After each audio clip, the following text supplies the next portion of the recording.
Lacuna is a game about consequence. Every choice made, or ignored, coupled with every puzzle solved, or botched, moves things forward.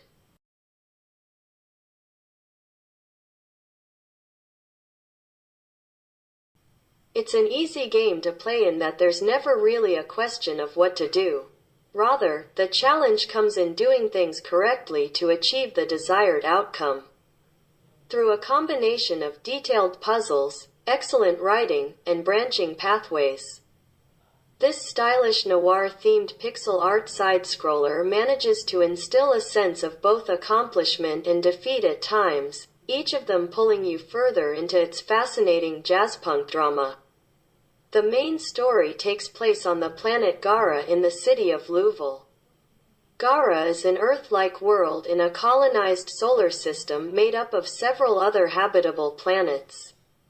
Governments, religious groups, and corporations have long vied for control over these worlds, with the interplanetary drama taking a turn for the worse on Drovia with the Sector 2 incident 40 years earlier.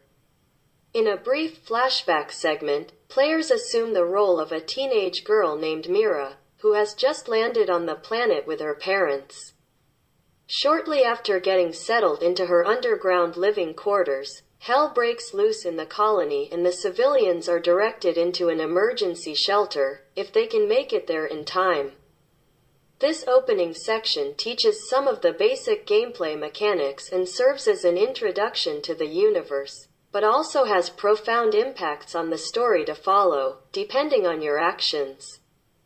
One aspect of the design that I had a love-hate relationship with was the save system. To put it bluntly, you have no control over saving whatsoever. Saving manifests itself in a checkpoint system that will periodically record your progress after a critical decision.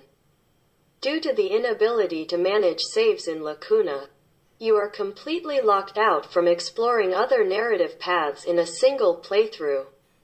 From a player's perspective, I liked that it took this completely out of my control. On the other hand, this did mean that I needed to keenly keep an eye on when saves would occur so that no substantial progress was lost. Additionally, and at least from a reviewer's perspective, this was a goddamn nightmare since it meant I would need to start a whole new playthrough to encounter specific story elements again.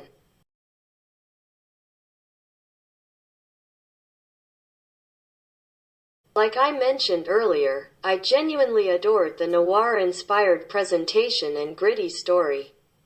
You encounter hookers, drugs, murder, and plenty of F-bombs, and that is just in the first hour. Inhabiting this nasty world seems like it wouldn't be easy, especially for those that are less affluent. Luckily Neil is there to once again tap into the noir approach, and delivers fully voiced internal monologues. Actually, this is the only time that there is any voice acting whatsoever, and the devs knocked it out of the park. Probably the least clear aspect of Lacuna, in general, are the investigations. That's not to say they were terrible. These scenes were just a bit unwieldy for my liking. If you have the outline mode engaged, which highlights observable elements in the environment and citizens you can interview, it becomes fairly straightforward to gather evidence. The problem was, there were frequently scenarios where I would not be able to submit an investigation worksheet because the game knew there was a missing piece of evidence. I easily spent an extra hour at times going on wild goose chases, trying to track down specific objects or testimonies. It was fucking infuriating. Plus, instead of grinding to a halt by a convoluted puzzle, the story can always be driven forward in a number of approaches, depending on the outcome of your investigation.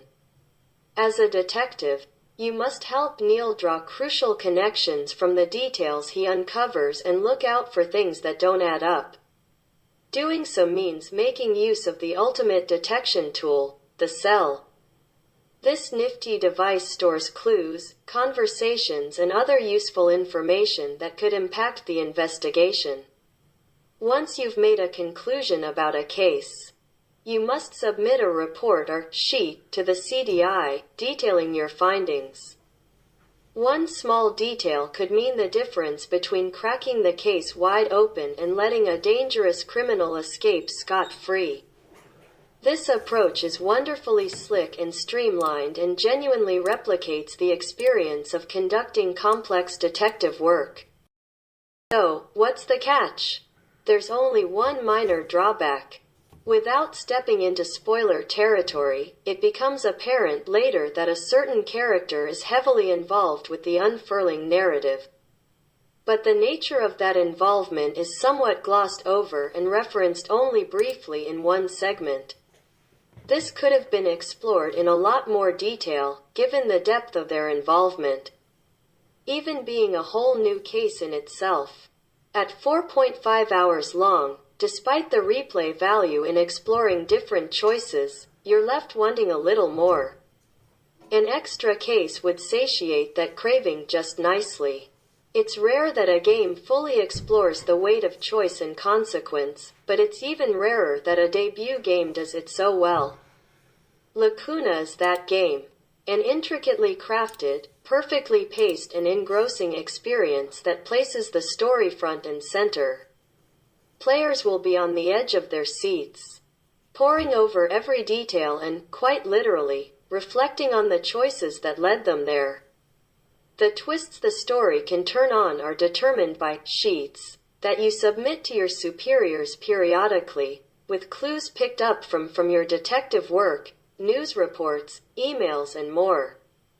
Did the suspect have red hair, or was he bald? Which megacorp is the one funding the attack? The best part is that getting answers wrong doesn't stop you in your tracks. The game takes more of a fail-forward approach. If you get things completely wrong, it means the scenes moving forward will just play out differently, with whole new outcomes as a result.